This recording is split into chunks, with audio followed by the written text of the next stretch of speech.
Hello guys, what's up? So in this video I'm going to show you how to tag people on Instagram stories. So let's go to Instagram. Let's open your story camera. So in the screen, just take a picture, or you can browse a picture from your gallery.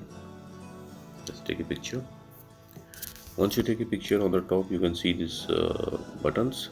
Tap the square smiley button. These are more sticker.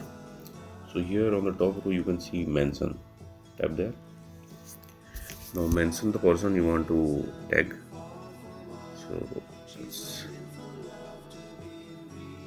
So Instagram will give you suggestion below. So choose from one if you found and drag the position if you want. You can resize. Once you are done, just click send. You can give additional filter also if you want.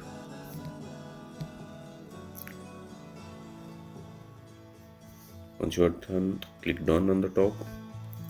So that's it guys. Likewise you can tag someone in Instagram stories. So thanks for watching the video guys. See you in the next video.